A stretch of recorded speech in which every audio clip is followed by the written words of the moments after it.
给大家看一下今天给战神洗澡，因为战神个子太大了，大家也知道战神的性格，他只要是一打架的话就是咬只狗，然后不会松口的那种。战神每次都是那种性格，他咬任何一只狗狗都不会松口。当时的福宝，然后髌骨脱位，咱们好不容易做了手术，结果被战神一口咬的，然后又重新做了一次髌骨脱位手术。所以呢，就是我老婆决定在区域里面端个盆，直接给它洗澡看，然后给它梳梳毛、洗洗澡，这样的话也能干净很多。不敢切出去，因为怕路过的时候它咬其他的狗狗。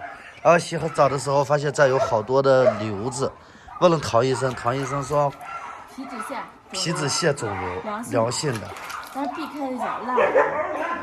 对，这都给它梳了梳毛，身上的毛退的。前段时间录视频，战神身上的毛退的老严重了，跟小圈圈在一个区域了。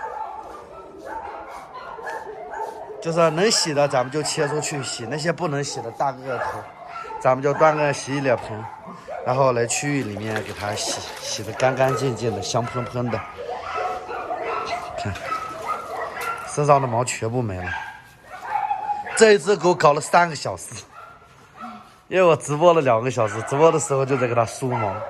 然后搞了3个小时，大狗不好洗，尤其是主要是不敢把它放出去。如果能切到洗澡池那边洗吧，也好洗，但是切出去怕它咬其他的狗狗，咬住不松口的那种，所以就是不敢切出去。